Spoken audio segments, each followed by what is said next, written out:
Well, brand new this morning, a Nevada man is under arrest after investigators say he sent threatening and anti-Semitic voice messages to Nevada Senator Jackie Rosen. She's Jewish and has been vocal about the war in Israel since it began, and she received messages saying, quote, "We're going to finish what Hitler started, and you done chose evil. We're going to exterminate you." The suspect, Anthony Miller, is now charged with one count of threatening a federal official. This comes as Senator Rosen's colleague, Majority Leader Chuck Schumer, is condemning a different anti-Semitic incident at Cornell in his home state of New York.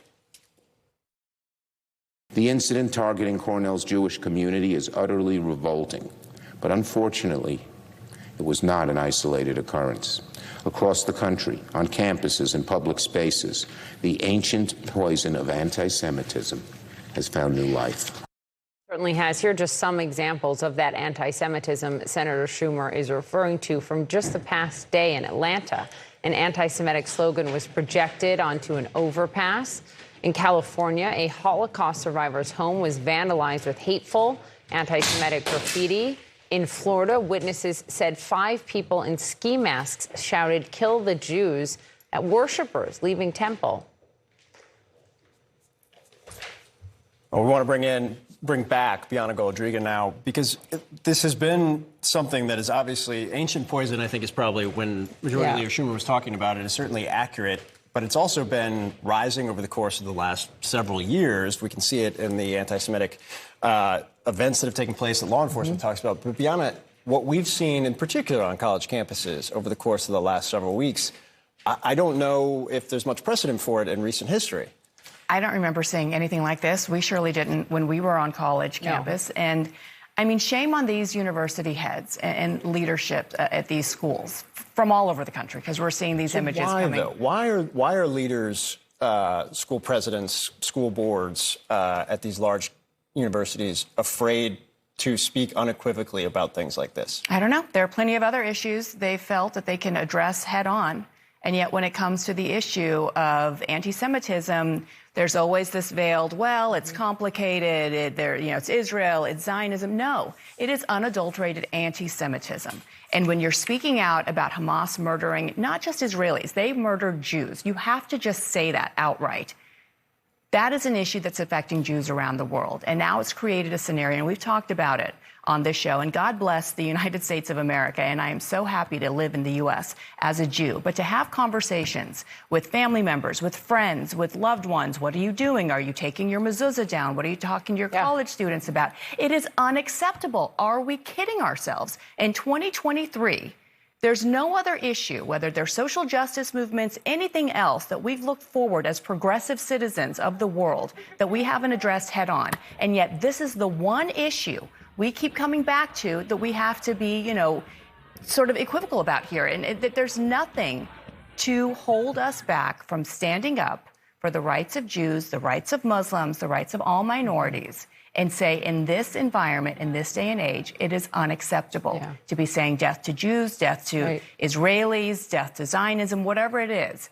But every morning, there's a pit in my stomach waking up and seeing these headlines. And look, if you're going to say never again, we have to remember, what was October 7th? That was the biggest slaughter of Jews since the Holocaust in a single day.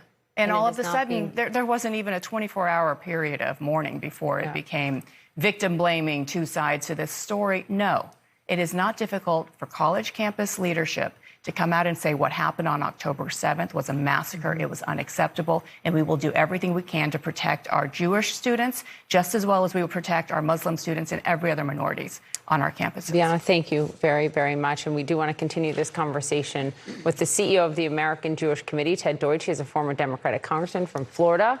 We just talked about, Congressman, the incident that was reported happening in Florida, and it's one of many. I'd like your take on what our other colleague, Stephen Collinson, writes in his column this morning. Quote, "The idea that Jewish Americans studying at Cornell University could so fear for their lives on their Ivy League campus in rural New York that they couldn't even eat together in 2023 seems almost impossible to believe. Yet that is the reality for them right now."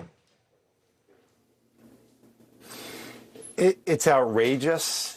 It's terrifying.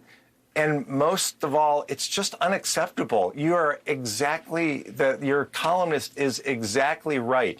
How is it that Jewish lives don't seem to matter as much as others?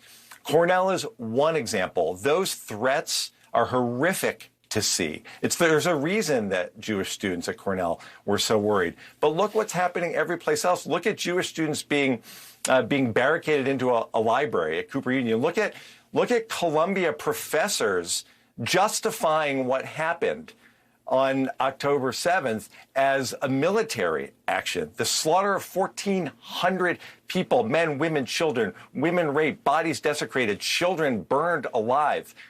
There's a problem on too many college campuses of trying to figure out if there's some way to thread a needle here, that somehow maybe we don't have to talk about this horrific terror attack, that maybe we can help Jewish students without coming full square behind them and saying that we will not tolerate anti-Semitism on our campus, period, end of story. You cannot thread a needle. You have to be as full-throated in defense of Jewish students as you are in defense of every other student on campus.